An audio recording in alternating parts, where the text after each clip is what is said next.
is Sally. I'm one half of Gillard Studios, and today I want to talk to you a little bit about pricing your business for photography. So when it comes to setting your prices, often we see photographers will just pull a number out of thin air and think, right, okay, that session is going to take me 2 hours, so I'm going to charge X amount for it, and it will be a really, really low price, and often it will include all the digitals. If that sounds like you, listen, because you're doing it wrong and your business is definitely going to fail quickly.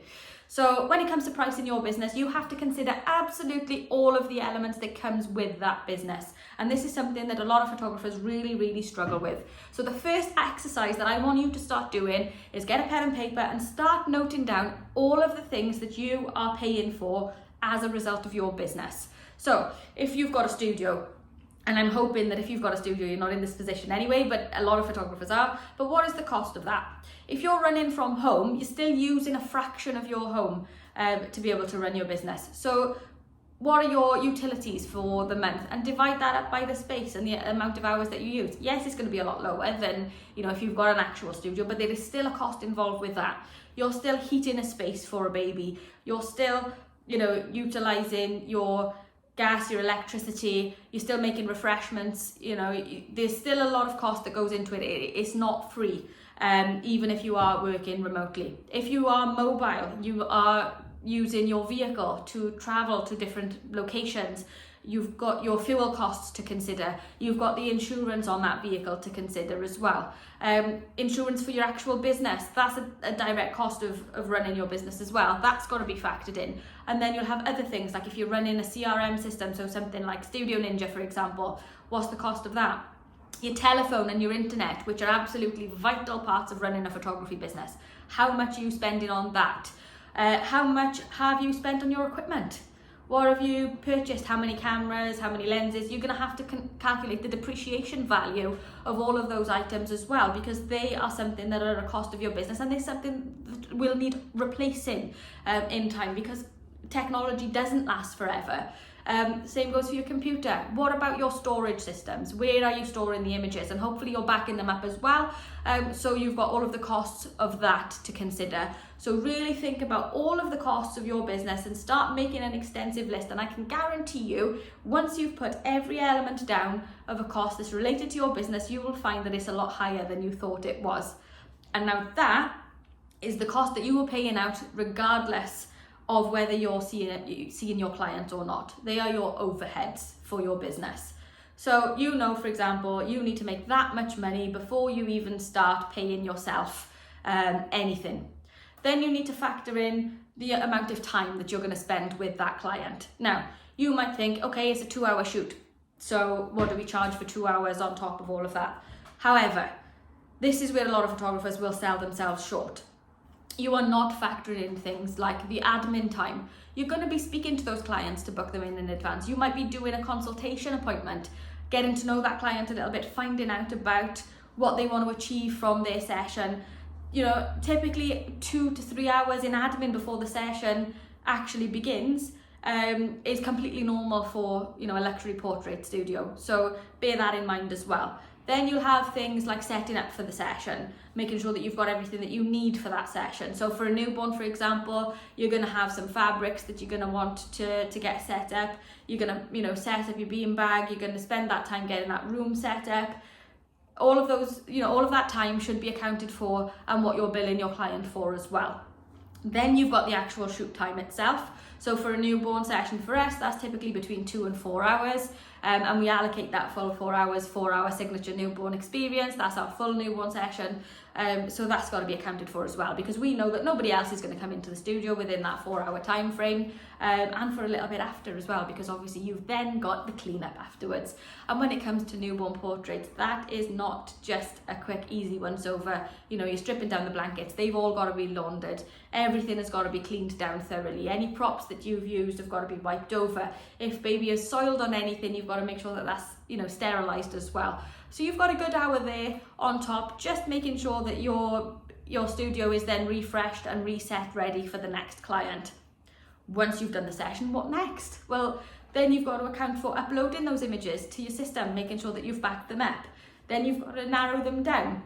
If you're IPS, in-person sales, which is absolutely the best way to be a sustainable business, then you're going to have the prep time as well to narrow down their images. If you're doing composites, you're going to have to take your hands out. There's a lot of time spent, potentially up to 2 to 3 hours there, preparing those images for viewing, and that's before you delve into the actual retouch. Then you've got another appointment. So then we've got the viewing appointment to consider as well. So that's another hour to 2 hours easily in the studio with your clients, going through their images, putting their order together, you know, and making sure that they're making the right decision for them. So you've got that element of it as well. And then you've actually got the time in retouch to deliver the images. How are you delivering those images? Are you delivering them through an online gallery system that you're paying for? Your cost of print. We are very much traditional, and we give all of our clients printed copies because that's the only way to guarantee archival imagery. You know, when it comes to digital, they will eventually just disappear and corrupt. So we are very passionate about making sure that our clients receive printed images. So then you've got that as well to consider, and all of those costs. And then you've got quality check when they come back to the studio, notifying the clients. You've got more admin on the other end. And that's without then thinking about, you know, your time in between, your marketing, you're trying to get more clients. For us, we would estimate typically 25 to 40 hours per newborn client. And if you're giving away all of your images digitally for 50 quid, 100 quid, 200 quid, whatever that is, your business is definitely going to fail very, very quickly. So you really need to think about how you're pricing your structure, how your pricing structure is going to work for your business. And you need to make sure that you build that in to make sure that you are sustainable as a business. Otherwise, you're going to end up burnt out, you're going to end up extremely tired, and you're going to end up hating the work that you love and that you've got into because you've got a passion for it. So for us, our passion is making sure now that photographers going forward know exactly what they're doing when it comes to running a business, so that we've got a secure industry. People are not undercutting everyone because they're trying to get scraping the bottom of the barrel. And at the end of the day, you do have to realize not everyone is your client either. If you want to offer a luxury service, and newborn photography is a luxury service, then that does come with a price point, because you, at the end of the day, have to feed yourself. You have to cover your home and your overheads. And if you can't pay yourself a salary from what you're earning, then your business just isn't going to be viable. So that's something that is really, really important. So when it comes to pricing, you need to consider obviously all of the things that I have mentioned, and then we need to start looking at what packages you're going to offer.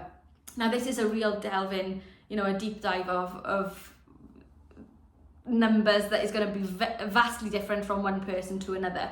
But I'm sure you can see from what I've explained so far that they are not going to be low numbers for anyone if done properly. Minimum wage here in the UK is currently £10.42, it's going up to £11 something now in April. So the amount of hours that you spend needs to be added on top of your costs as well, and that's as a bare minimum. That's without considering any skills that you've adapted to give yourself that professional status, to charge a little bit more for that. So, if you've gone and done like Jordan has done his degree in photography, we've, completed several awards and further training and things like that. So ultimately, we should be paid more than minimum wage to do our job. So that's something that it really should be the focus on when it comes to figuring out what your packages and what your charges are going to be. So get your list together, put all of your expenses together, look at what your direct overheads are, then look at what your fixed overheads are, so what products you're offering and how much they are costing you, because that's only going to come into play once you've got a client. And then look at the hours that you're spending per client for a session as well, so that you can figure out what you need to earn per session. So I would encourage you to do that exercise. Work out what your expenses are, work out how many hours you're spending per client, work out your cost of goods for that client, and that is going to give you the bare minimum that you should be charging for your sessions. And that can be applied to any newborn photographer, any photographer, or any business in general. So I hope that's helped a little bit. I know it's a little bit on the nose and it's not quite a deep dive, but if you want more where we actually get a whiteboard behind us and start doing some figures, then I'm more than happy to do that as well. Let us know in the comments, and if you haven't followed us, make sure that you're following us, hit that subscribe button, and come back for more content as the time goes on. Thanks guys.